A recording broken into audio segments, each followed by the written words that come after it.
Assalamualaikum warahmatullahi wabarakatuh.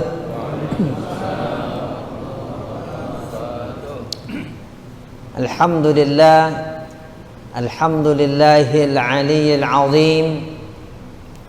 Allahumma salli wa sallim ala sayyidina wa nabiyyina wa habibina Muhammadin alladhi jaa bin naf'il amim wa ala alihi wa sahbihi al-faizina bidukhuli jannatin na'im. Amma ba'du. Ustaz Ismail,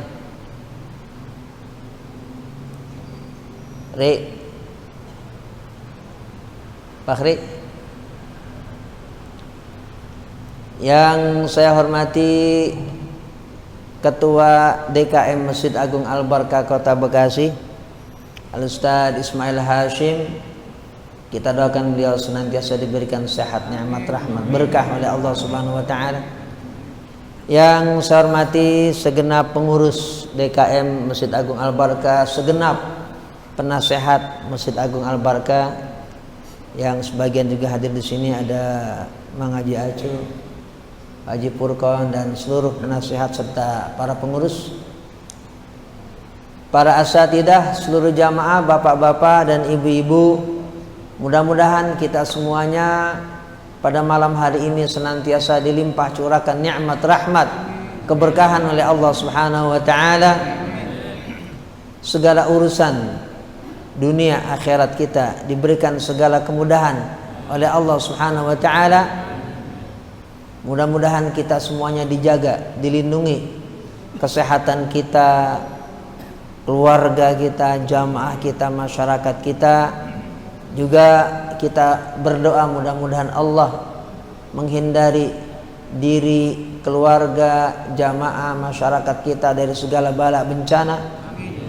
Kita mohon kepada Allah Subhanahu wa taala juga mudah-mudahan hujan yang turun ini menjadi hujan yang sayyiban nafi'an, cucuran manfaat rahmat dari Allah Subhanahu wa taala. Dan dengan taklim rutin kitab Sahih Muslim di Masjid Agung Al-Barkah Kota Bekasi ini, kita diberikan anugerah ilmu yang bermanfaat oleh Allah Subhanahu wa taala. Ala hadhihi niyyah wa ala kulli niyatin salihah wa ila hadrati sayyidina Muhammadinil Mustafa Rasulullah sallallahu alaihi wasallam. Al-Fatihah. A'udzu billahi minasy syaithanir rajim. Bismillahirrahmanirrahim. Alhamdulillahi rabbil alamin. Arrahmanir rahim. Maliki yaumiddin. Iyyaka na'budu wa iyyaka nasta'in. Ihdinas siratal mustaqim. Siratal ladzina an'amta 'alaihim ghairil maghdubi 'alaihim waladdallin. Amin. Bismillahirrahmanirrahim. Qala al-Imam Muslim ibn al-Hajjaj rahimahullahu ta'ala rahmatan wasi'atan. Fahri, itu Fahri, Ri, bukan? Oh, bukan Bahad. حدثنا يحيى بن حبيب الحارثي قال حدثنا خالد بن الحارث قال حدثنا شعبة قال أخبرني سيار بن سلم قال سمعت أبي يسأل أبا برزة radhiyallahu anhu an salati Rasulillah sallallahu alaihi wasallam. Karena ini banyak qala, qultu, qala, faqala, qala. Ini qala siapa? Coba yang memegang kitab itu ada qala, qultu, qala, faqala, ada qala lagi. Jadi biar, karena ini qala, qultu, qala, faqala. Kalau salah marji ya salah semua, kacau. Qala pertama ada qala qultu. Qala qultu. Qala yang pertama itu adalah Syu'bah.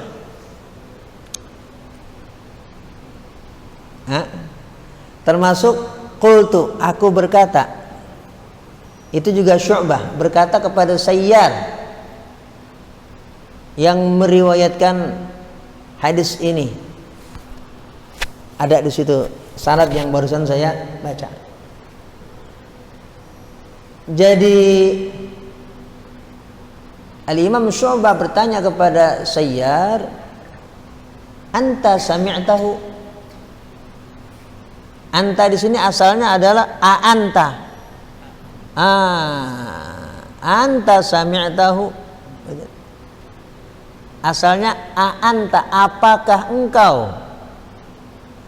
Yang bertanya Imam Syu'bah, yang ditanya Sayyar, apakah engkau mendengarnya? Maksudnya apakah engkau mendengar ayahmu? Ayahnya yang meriwayatkan hadis ini juga.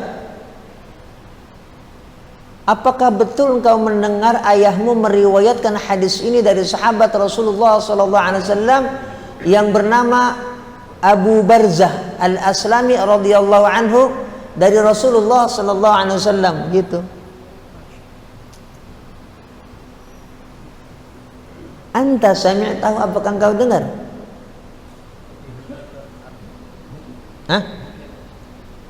U-nya ke ma, ke hadis maksudnya. Apakah engkau mendengarnya? Nya itu maksudnya hadis riwayat ini dari ayahmu dari sahabat Abu Barzah Al-Aslami. Abu Barzah Al-Aslami dari Rasulullah sallallahu alaihi wasallam. Qala faqala. Qala Syu'bah. Faqala Sayyar. Ka'annama asma'uka as-sa'ata.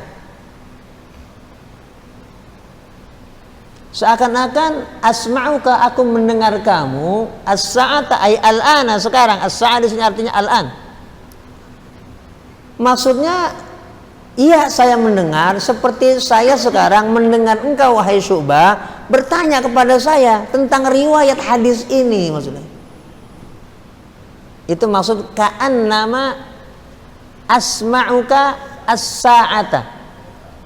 Seakan aku mendengarmu sekarang ini, artinya aku mendengar ayahku meriwayatkan hadis ini dari sahabat Abu Barzah Al-Aslami, Abu Barzah dari sahabat Rasulullah sallallahu alaihi wasallam, seperti saya mendengar kamu bertanya kepada saya. Maksudnya begitu. Maksudnya seperti itu. Karena begitu telitinya riwayat hadis yang sampai kepada Rasulullah sallallahu alaihi wasallam, sampai seorang perawi itu bukan hanya mengecek tapi meng-cross check untuk memastikan bahwa hadis riwayat ini adalah sahih sampai Rasulullah sallallahu alaihi wasallam. Makanya disebut hadis sahih. Termasuk sekarang hadis sahih Muslim, ada sahih Bukhari, ada sahih Muslim. Qala lagi nih. Sayyar, ini bukan Syu'bah lagi. Sami'tu abi yas'aluhu an salati Rasulillah sallallahu alaihi wasallam. Aku mendengar ayahku bertanya kepada sahabat Abu Barzah tentang salatnya Rasulullah sallallahu alaihi wasallam. Qala lagi. Nah, qala di sini Abu Barzah. Qala yang keempat ini qala Abu Barzah Al-Aslami yang bernama Nadlah bin Ubaid. Kunyahnya tadi Abu Barzah, namanya Nadlah pakai dod. Nadlah pakai tak marbutoh, dod akhirnya tak marbutoh. Nadlah bin Ubaid. Tasgir. Iya, tasgir. Nadlah bin Ubaid karena dia dari kabilah Aslam jadi Al-Aslami radhiyallahu anhu. Di mana sahabat Abu Barzah Al-Aslami radhiyallahu anhu meriwayatkan tentang salatnya Rasulullah sallallahu alaihi wasallam. Beliau riwayatkan tentang salat Rasulullah sallallahu alaihi wasallam mulainya dari Isya. Riwayat beliau ini. Apa itu? Kana la yubali ba'da ta'khiriha. Di sini la yubali kan arti terjemahannya tidak memperdulikan. Tapi maksudnya bukan main-main, bukan tidak peduli seperti dalam pemahaman sehari-hari. Karena nggak mungkin Rasulullah tidak peduli dengan sholat. Artinya ini merupakan satu rukhsah, satu keringanan dari Rasulullah sallallahu alaihi wasallam. Itu makna la yubali. Bukan Nabi tidak ada perhatian atau Nabi meremehkan, mustahil. Rasulullah sallallahu alaihi wasallam meremehkan urusan sholat. Jadi ini merupakan satu keringanan dari Rasulullah sallallahu alaihi wasallam. Urusannya apa? Ba'da ta'khiriha, mengakhirkan sebagiannya. Sebagian apa? Qala, ada qala lagi tuh. Berkata ini Abu Barzah Al-Aslami. Qala lagi. Qala Abu Barzah Al-Aslami berkata yang dimaksud sebagiannya itu adalah yakni maksudnya al-isya'ah, salat isya. Mengakhirkan sebagian sholat sebagian waktunya, tidak di awal waktu. Nabi mengakhirkan sholat isya ila thulutsil lail, bahkan ila nisfil lail, sampai pertengahan malam yang sudah kita jelaskan secara rinci. Kenapa Rasulullah SAW mengakhirkan sholat sampai pertengahan malam? Jadi kita nggak bahas lagi karena sudah kita bahas bahkan tidak sekali tentang waktu sholat isya dan bagaimana tata cara Rasulullah SAW melaksanakan sholat isya dan kenapa beliau mengakhirkan. Sudah secara rinci kita bahas. Nah, ini yang penting yang dibahas sekarang ini. Wala yuhibbu an-nauma qablaha walal haditha ba'daha. Rasulullah itu la yuhibbu an-nauma. Kata la yuhibbu tidak suka terjemahan. Nanti kita bahas ada syarahnya. Rasulullah SAW tidak suka ada orang tidur qablaha sebelum isya. Artinya sebelum melaksanakan sholat isya. Walal haditha ba'daha. Dan Rasulullah nggak suka ada orang ngobrol ngalor ngidul habis isya.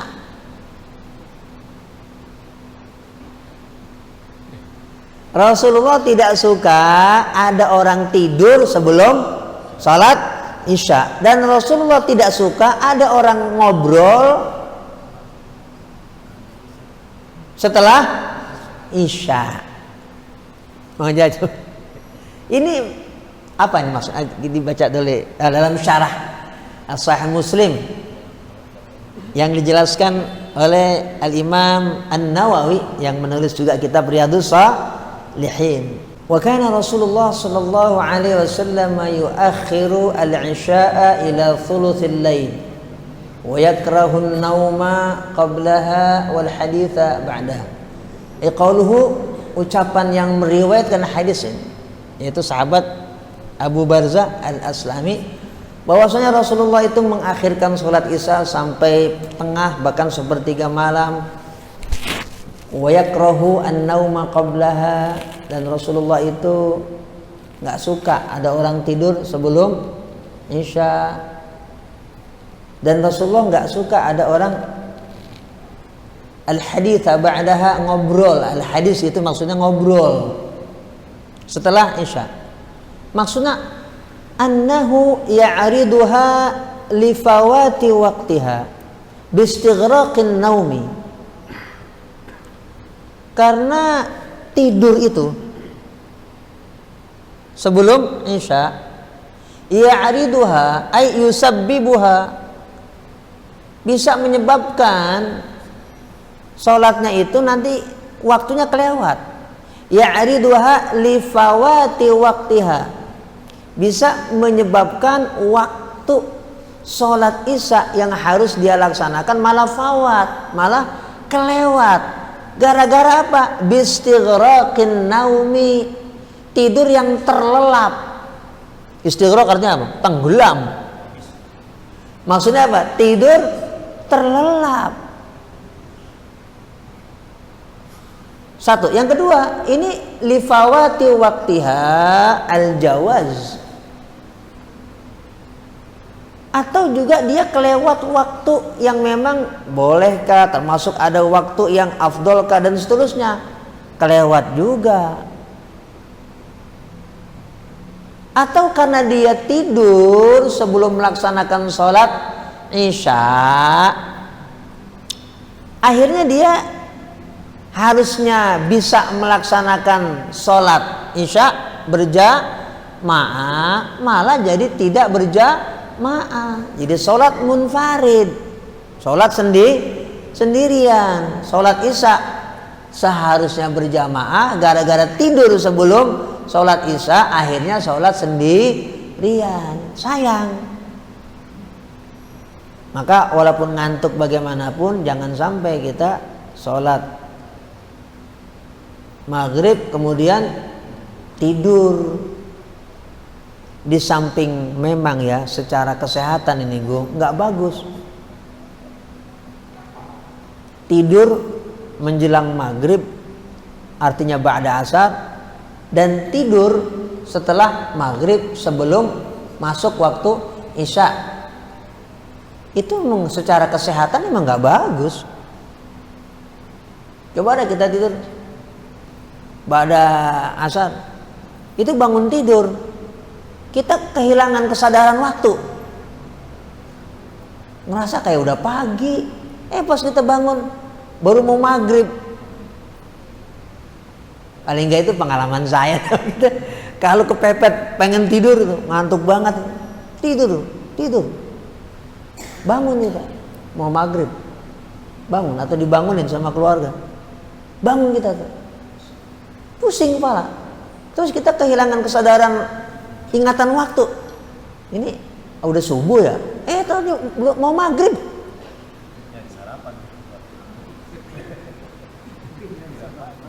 Memang nggak sehat tidur ba'da maghrib atau tidur sebelum maghrib setelah asar, itu memang nggak sehat secara kesehatan. Makanya dilarang oleh Rasulullah Sallallahu Alaihi Wasallam.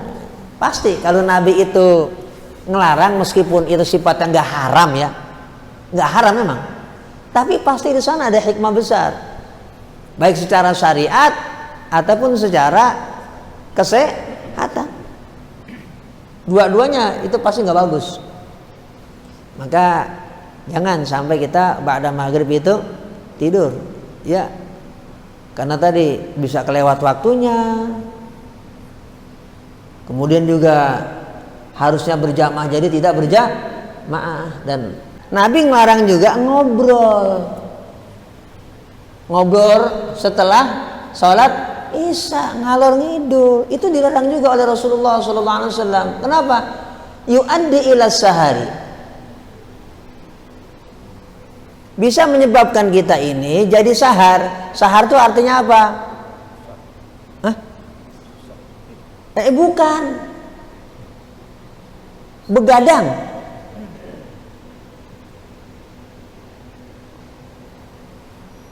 Kita kalau ngobrol itu kan jadinya sahar, jadi begadang. Keasikan ngobrol, apalagi sambil ngopi ada kacang, apalagi yang suka ngudut, apalagi pas dingin-dingin.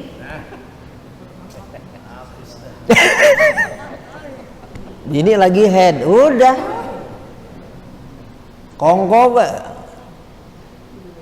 Itu maksud Rasulullah SAW. Nabi nggak suka ada orang ngobrol ngalor ngidul habis sholat Isya. Kenapa?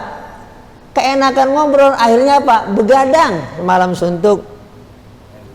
Nah, akhirnya kata penjelasan di dalam Syarah Minhajin oleh Imam An-Nawawi, wa yukhafu minhu ghalabatun naumi. Yukhafu minhu, dikhawatirkan, ditakutkan, ghalabatun naumi. Akhirnya apa? Ketiduran apa? An qiyamil lail, harusnya sholat malam malah merem. Awil dzikri fihi, atau harusnya dia berzikir, malah ngobrol, ngalor ngidul nggak jelas. Kadang main catur lagi. Untung mazhabnya Imam Syafi'i, karena Imam Syafi'i satu-satunya ulama yang 4 mazhab yang berfatwa catur itu makruh. Kalau Imam Ahmad, Imam Malik, Imam Abu Hanifah catur haram. Untung mazhabnya ya Allah. Karena memang Imam Syafi'i itu salah satu kepiawaian beliau itu piawai main catur. Imam Syafi'i. Catur itu dari zaman dulu. Bukan, catur itu usianya lebih dari 2 abad, 2000 lebih dari 22 milenium. Lebih dari 2000 tahun. Pertama kali ada di mana? India. Jadi pertama kali ada catur itu India. Jadi peradaban India lah yang menemukan permainan catur. Makanya ada pion, ada raja, ada menteri dan segala macam. Ya, jalannya ke sono kemari, itu kan strategi apa? Perang. Strategi perang. Makanya ada jalannya rada miring. Apa? Kuda. Itu main catur. Main catur Imam Syafi'i makruh. Kalau sampai kebablasan haram juga, walaupun Imam Syafi'i. Kalau sampai ghaflah haram. Tapi kalau tidak diajil ghaflah, main doang makruh. Itu harusnya berzikir malah ngobrol ngalor ngidul. Atau golabah tidurnya itu jadi sholat subuhnya imma terlambat atau juga bablas. Gara-gara apa? Ngobrol ngalor ngidul. Itu penjelasan Al-Imam An-Nawawi. Itulah rahasia dan hikmahnya kenapa Rasulullah SAW tidak menyukai ada orang termasuk umatnya ngobrol yang gak jelas, yang ngalor ngidul setelah sholat Isya, yang tidak ada manfaatnya, hanya sebatas ngobrol aja, hanya sebatas ngobrol yang gak ada manfaatnya. Itu hukumnya makruh bittifaq ulama. Semua ulama sepakat. Ngobrol saja setelah sholat Isya tidak ada unsur kemanfaatnya, hanya memang sebatas ngobrol yang tidak saya sebutkan. Maka saya sebutkan istilah ngalor ngidul. Itu mutlak makruh. Nah, ada hadis ngobrol itu boleh apa saja. Nah, dibaca dulu Sasuban. Lanjutan tadi. Wa li anna as-sahara fil laili sababun lil kasali fil nahari. Ya. Amma yutawajjahu min huquqid din wa ta'ati wa masalihid dunya. Ya. Ini yang namanya sahar, begadang malam. Ini juga sababun lil kasal, menyebabkan orang malas fin nahar di waktu siang.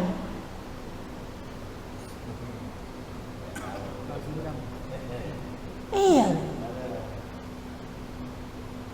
Ngobrol sejak malam suntuk itu nyebabin orang jadi malas. Males apa? Males siangnya. Lah kan siangnya mesti tidur. Tidur bangunnya jam 12. Maksudnya batuknya nggak enak. Ya aja inilah, ini nasihat.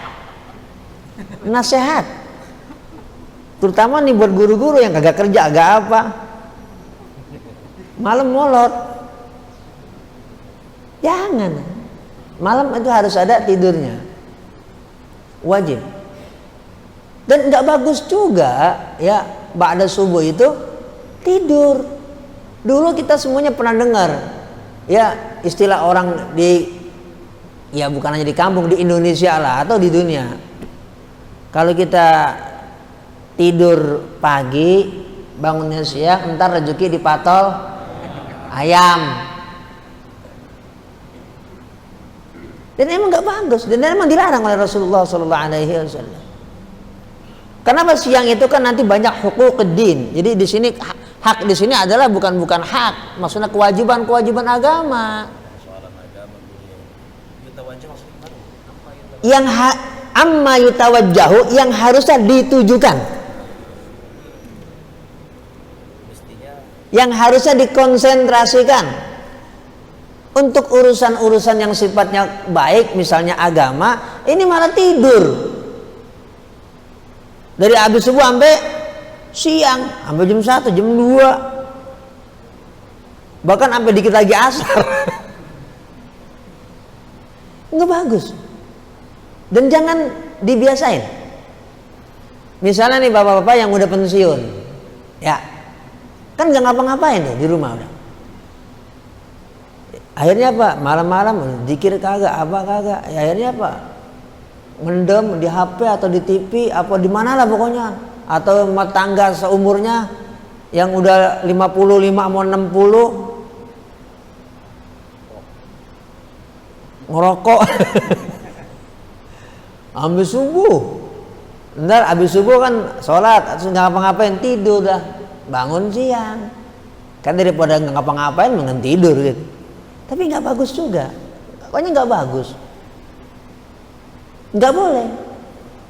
Dan emang secara duniawi, secara kesehatan juga nggak bagus. Nggak bagus secara kesehatan. Tidur ba'da subuh sampai siang itu rutin dilakukan harian, itu membuat fisik menjadi tidak bugar. Gampang terkena penyakit, dikit-dikit pusing, dikit-dikit kerokan. Jangan. Di samping secara syariat udah pasti nggak boleh, dilarang. Artinya dilarang itu maksudnya dimakruhkan oleh Rasulullah SAW. Harusnya itu waja'alna nahara ma'a sya, ya kita pakai malah waja'alna nahara nauma. Nah makruhnya ngobrol ngalor ngidul setelah isya itu fil umuril lati la maslahata fiha, pada urusan-urusan yang kagak ada maslahatnya sama sekali. Apa ngobrolin apa? Kagak ada, ya udah ngumpul doang katanya, iseng, itu makruh. Wa amma ma fihi maslahatun au khairun fala karahata fiha. Tapi kalau urusan ngobrolnya itu ada maslahat dan kebaikannya, maka tidak makruh. Apa itu? Nah, dikasih contoh sama Imam Nawawi di dalam kitab Al-Minhaj. Contoh, kata Imam Nawawi, kamudarasatil ilmi, kita ngaji, mudarasah, mempelajari ilmu. Pada Isya mau kemana Pak? Mau taklim. Boleh, nggak makruh. Wa hikayatus salihin, dan dengerin cerita-cerita orang saleh. Orang saleh begini diceritain sama Ustaz. Boleh. Kenapa? Ini cerita-cerita orang saleh. Atau wa muhadatsatud dhaifi, kita kedatangan tamu, akhirnya kan nerima ngobrol juga. Boleh.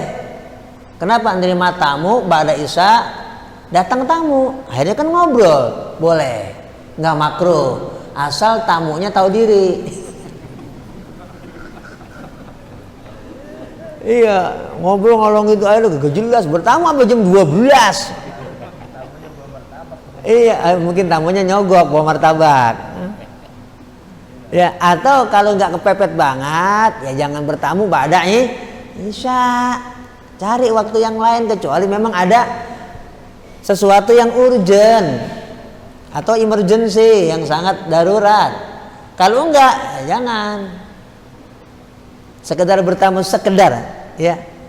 Mungkin kalau nggak ada waktu lagi, kecuali emang malam, mungkin kerja full segala macam dan sudah janjian dan enggak sering, nggak masalah.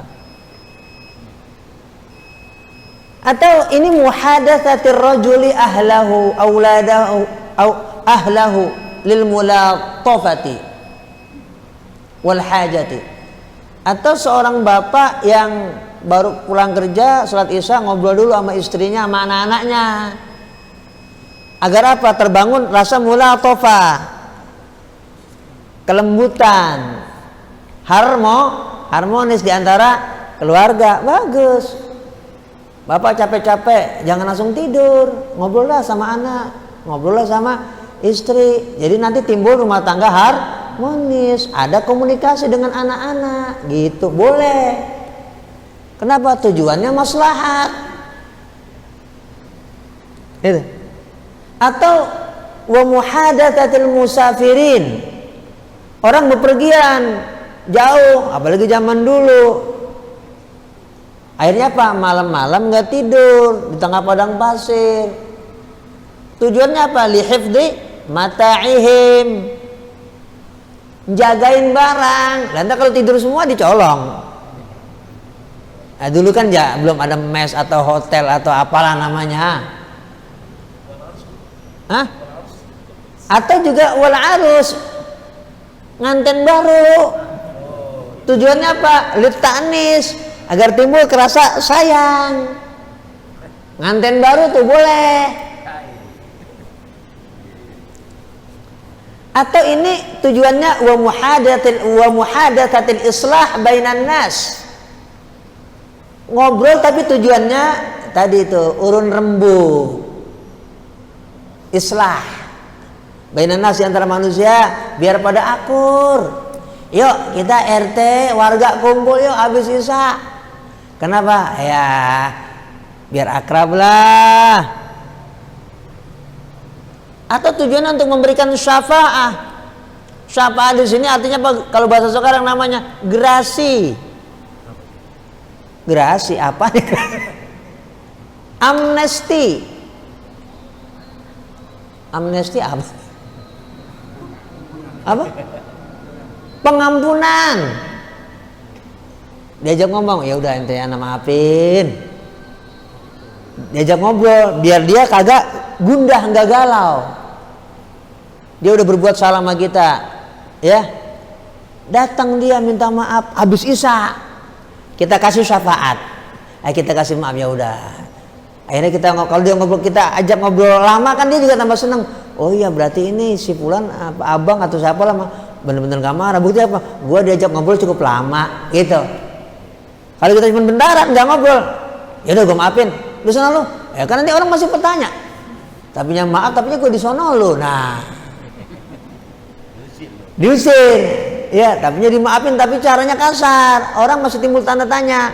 Tapi kalau ada tadi syafaat, dikasih maaf, gerasi, ya, diajak ngobrol. Habis isya ngobrol dulu sekitar 15 sampai 30 menit. Adem hatinya. Oh iya benar, boleh. Atau urusan al-amri bil ma'ruf wan nahyi 'anil munkar. Ya, ngajak kebaikan habis isya. Contoh ceramah, ada acara tabligh akbar, ada acara maulid. Itu kan dalam rangka amar ma'ruf nahi munkar. Acara tabligh akbar, maulid, apapun Isra Mi'raj, ba'da isya.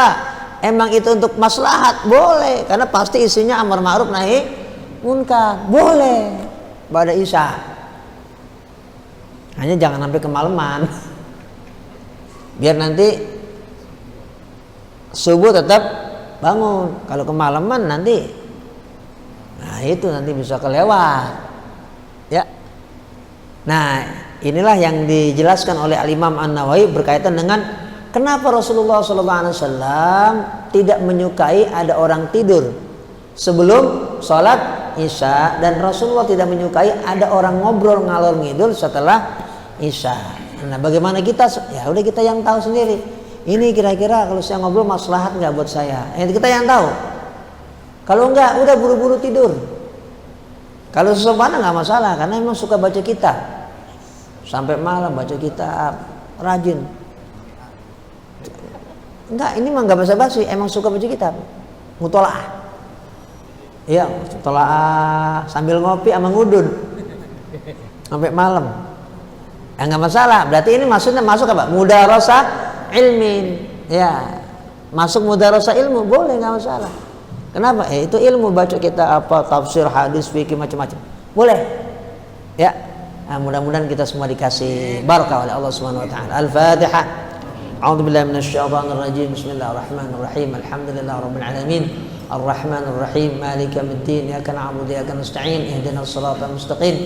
Siratal ladzina an'amta 'alaihim ghairil maghdubi 'alaihim waladdallin. Amin. Astaghfirullahal azim wa lakal hamdu ya ma'bud.